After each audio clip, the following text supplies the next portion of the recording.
હું અત્યારે આવેલું છું હિંમતનગરની બાજુમાં આવેલા હડિયોલ ગામે, જ્યાં એગ્રીઓન ફાર્મ ટેકનોલોજીનું એક સેન્ટર છે, જ્યાં સેન્ટરના માધ્યમથી ખેડૂતોની સારી એવી આપણે સેવા કરી શકાય છે. એટલે કે જે આપણે આ ટેકનોલોજી છે, જેમાં ડ્રોન ટેકનોલોજી હોય, સોઇલ સાયન્સની વાત હોય, આ તમામ વાત છે એ આપણે ખેડૂતો સુધી પહોંચાડી શકીએ છીએ. તો ગુજરાતના દરેક ગામની અંદર આ સેન્ટર ચાલુ કરવું શક્ય છે.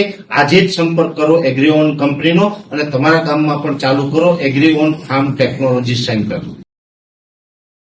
નમસ્કાર મિત્રો, વેધર ઇન્ફોર્મેશનમાં આપનું સ્વાગત છે અને હું છું પરેશ. ખાસ કરીને આજના વિડીયો આપણે બે પ્રકારની વાત કરવાની છે. જેવી રીતે આપણે જોવા જઈએ તો હમણાં થોડા દિવસ પહેલા જે વિજ્ઞાન જાથાએ જે આગાહીકારોનો વિરોધ કર્યો હતો, એટલે આપણે પણ ઘણી બધી કાનૂની જે પ્રક્રિયા હોય એ બધું જાણ્યું છે. કાયદા કાનૂન જાણીને પછી અમુક વકીલોની સલાહ મુજબનો આજના આ વિડીયોની અંદર એક સંદેશ આપવાનો છે. એટલે એ સંદેશને હવે કાયમી માટે દરેક લોકોએ અનુસરવાનો રહેશે.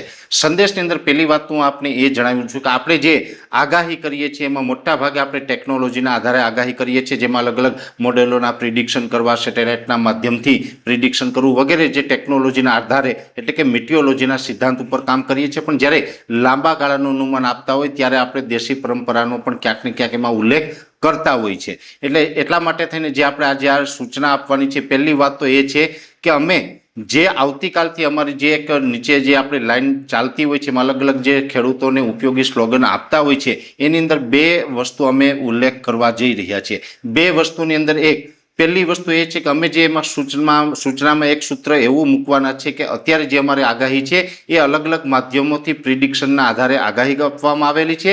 બીજું સ્લોગન અમે એ મૂકવાના છે કે અંતે હવામાન વિભાગની આગાહીને અનુસરવું. હવે આ અમને જે સૂચન આપ્યું છે કાયદા કાનૂન પ્રમાણે અમારે આપવાનું છે, એની અંદર હું આપને જણાવી દઉં જે અમે આગાહી કરીએ છીએ આમ તો ખેડૂતોના હિતમાં ધ્યાનમાં રાખીને આગાહી કરતા હોય છે કે અમારી આગાહીને અનુસરતા લોકો છે એ પોતાનું ખેતી કામ કરી શકતા હોય છે. એટલે આ આગાહી જે અમારી આવે છે, જે અમારામાં વિશ્વાસ હોય એમને અનુસરવી, જે લોકોને વિશ્વાસ ન હોય એની ન અનુસરવી ને એની જોવી નહીં. કેમ કે આ આગાહી અમે જે આપીએ છીએ એમાં કોઈ જ માટે પાસેથી અમે આગાહી માટે એક પણ પૈસો લેતા નથી. એક પ્રકારે સમાજ સેવા છે અને અમે કોઈ જ પણ વ્યક્તિને એવું બળજબરીપૂર્વક નથી કહેતા કે ભાઈ અમારી આગાહી છે એ જ મુજબ તમારે આયોજન કરવાનું કે અમારી આગાહી સાચી માનવાની, એવું કોઈ ફરજિયાત નથી. જેમને વિશ્વાસ હોય એમને વિશ્વાસ કરીને એ પ્રમાણે અનુસરવું, જેમને વિશ્વાસ ન હોય એની અમારી આગાહી ઉપર ન ચાલવું. કેમ કે આમાં કોઈ જ પાસે બળજબરી નથી, ફરજિયાત નથી કે કોઈ પાસેથી આગાહી બાબતે એક રૂપિયો લેવામાં આવતો નથી. આ એક પ્રકારની મફતમાં આપતી ખેડૂતોની સેવા છે, જેને લાભ લેવો હોય એ લઈ શકે. એટલે આગાહી છે એની અંદર જોવા જઈએ તો અમે જે અમારા માધ્યમથી આગાહી આપીએ, સરકારી સંસ્થા છે એના અધિકારીઓ પણ આગાહી આપતા હોય છે. કે સરકારી સંસ્થા એટલે કે હવામાન વિભાગ છે એના અધિકારીઓનો પગાર છે એ પબ્લિકના ટેક્સના પૈસામાંથી થાય છે. અમને કોઈ જ પ્રકારનું કોઈ જ જગ્યાએથી પગાર આપવામાં આવતો નથી. એટલે અમે કોઈ જગ્યાએ આમાં જવાબદાર રહેતા નથી. અને બીજી વાત એ છે કે હવામાન વિભાગ પણ આગાહી આપે છે, અમે પણ આગાહી આપીએ છીએ. પણ મને જે પ્રકારે અલગ અલગ માધ્યમોથી છેલ્લા દિવસોની અંદર મીડિયાએ પણ ઘણું બધું સંશોધન કર્યું છે અને ઘણા મીડિયાના મિત્રોએ જે મને રિપોર્ટ આપ્યો છે એ મુજબ ગુજરાતની અંદર અત્યારે હવામાન વિભાગની આગાહી કરતાં પણ વધારે કોઈ વિશ્વાસ કરતું હોય તો એ છે અંબાલાલ કાકા. અને બીજા નંબરે મારું નામ પણ ક્યાંક ને ક્યાંક સજેસ્ટ કર્યું છે. એટલે ગુજરાતની અંદર લગભગ હવામાન વિભાગની આગાહી કરતાં પણ મારી અને અંબાલાલ કાકાની આગાહી છે એ વધુ જોવામાં આવે છે અને એના ઉપર વધુ વિશ્વાસ મૂકવામાં આવે છે. પણ અંતે અમે આપને કહી દઈએ છીએ કે અમે જે અનુમાન આપતા હોય, આમ તો ટેકનોલોજી, વિજ્ઞાન અને જે આપણી દેશી પરંપરા હોય છે એના આધારે અમારા અનુભવના આધારે આવતા હોય, પણ એની અંદર જરૂરી નથી કે 100% આગાહી સાચી જ પડે. અમારું પરિણામ પણ લગભગ 90 થી 92% સુધીનું રહેતું હોય છે. 8% આગાહી ખોટી પણ પડે તો ખોટી પડે, એની અંદર પણ અમે ક્યાંય કસૂરવાર રહેતા નથી. હવામાન વિભાગની આગાહી પણ ખોટી પડે છે, જે પબ્લિકના ટેક્સના પૈસાને થી પગાર લઈને જે આગાહી કરવામાં આવે છતાં એમનું પણ ખોટું પડતું હોય તો અમે આમાં ક્યાંય કસૂરવાર ઠરતા નથી, જેની દરેક મિત્રોએ નોંધ લેવાની છે. બીજું હું આપને ફરીથી એક વખત કહું છું, અમે અમારી જે આગાહી મૂકીએ છીએ અમારા સંશોધન અને અમારા અભ્યાસના આધારે અહીંયા આગાહી રજૂ કરીએ છીએ. પણ અંતે અમારી આગાહી કરતાં પણ તમારે હવામાન વિભાગની આગાહીને અનુસરવું અને એને અનુસરીને તમારું આયોજન છે એ કરવું. અમે અહીંયા જે છે એ આગાહી આપીએ છીએ અમારો અનુભવ અને સંશોધનના આધારે હોય છે.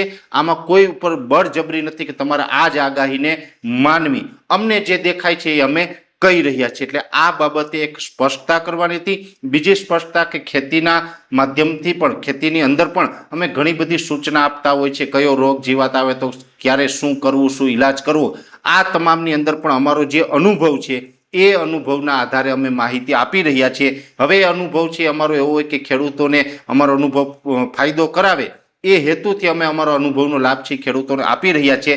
છતાં પણ એમાં પણ કોઈ જ ને કોઈ પ્રકારનું પ્રેશર નથી। તમને જો અનુકૂળ આવે તો જ અમારી વાતને અનુસરવી, નહીંતર તમારે બીજા કોઈ ને કોઈ માધ્યમથી ખેતીની માહિતી લઈને એ પ્રકારે કરી શકો છો। પણ અહીંયા એટલું ચોક્કસ છે કે હવામાનની આગાહી હોય કે ખેતીની માહિતી હોય, આ તમામ વસ્તુ છે અમે અમારા માત્ર ને માત્ર અનુભવથી અને અમે પ્રિડિક્શન કરીને આપી રહ્યા છીએ। પણ એ અમારો આપવાનો હેતુ એ છે કે અમે ક્યાંક ને ક્યાંક ખેડૂતોને ફાયદારૂપ નીવડી શકીએ, ખેડૂતોને ફાયદો કરાવી શકીએ।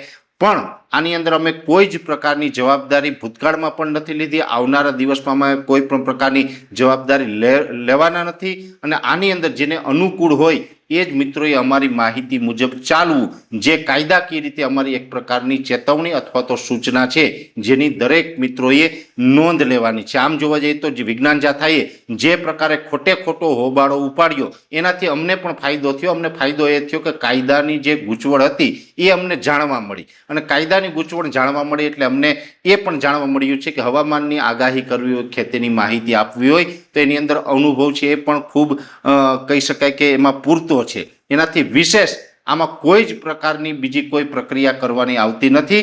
અને અમારી પાસે જે કંઈ જ્ઞાન છે, જે કંઈ શિક્ષણ છે, જે પણ અમે ભણ્યા છે અથવા તો જે પણ અમારી પાસે નોલેજ છે એ નોલેજનો લાભ છે એ માત્ર ને માત્ર અમે ખેડૂતો સુધી પહોંચાડવા માંગીએ છીએ। આમ જોવા જઈએ તો ગુજરાતના ખેડૂતોનું અમારી ઉપર ઘણું બધું ઋણ છે।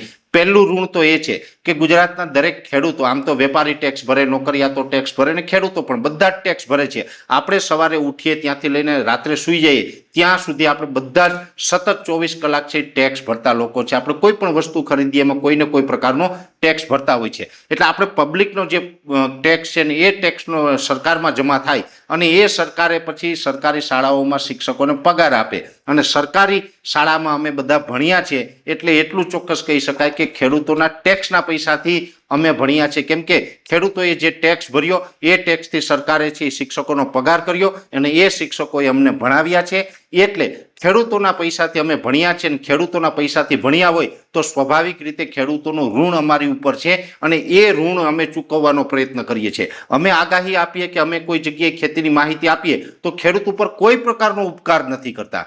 અમને કોઈ ખેડૂતો એવું કહેવા પણ નથી આવતું કે ભાઈ તમે આ વસ્તુ કરો, પણ અમને સ્વૈચ્છિક અંદરથી એવું લાગી રહ્યું છે કે ખેડૂતોનું ઋણ છે, અમને ખેડૂતોએ ભણાવ્યા છે, ખેડૂતના ટેક્સના પૈસાથી અમે અભ્યાસ કર્યો અને સાથે ખેડૂતોનું અનાજ, કઠોળ, શાકભાજી છે એ પણ અમે ક્યાંક ને ક્યાંક ખોરાકના રૂપમાં લઈએ છીએ। એટલે ખેડૂતોનું ઋણ છે એ મારા ઉપર કમસે કમ છે એવું હું ચોક્કસ માનું છું। એ ઋણ હું જિંદગીમાં ક્યારેય ઉતારી ન શકું, પણ એ ઋણ છે એટલે અમે સામે ક્યાંક ને ક્યાંક ખેડૂતોને મદદરૂપ થવાનો પ્રયત્ન ચોક્કસથી કરી રહ્યા છે। એટલે આ આગાહી કે જે કાંઈ ખેતીની માહિતી અમારી આવે છે એ અમારી ખેડૂતોના હિતને ધ્યાનમાં રાખીને અમે ભૂતકાળમાં પણ આપી છે ને આવનારા સમયમાં પણ અમે સતત આપતા રહેશું। અમે ક્યારેય આ બંધ કરવાના નથી। એટલે કોઈને કોઈ મનમાં એવું હોય કે ખેડૂતોને જે આવા લોકોથી આગાહીનો લાભ મળે છે, ખેડૂતોને આ જે પરેશભાઈ જેવા લોકો છે એ ખેતીની માહિતી આપે છે, ખેડૂતોને કંઈ તકલીફ હોય તો સરકાર સામે અવાજ ઉઠાવે છે, એટલે અમારો અવાજ દબાવવાનો ક્યાંક ને ક્યાંક પ્રયત્ન થઈ રહ્યો છે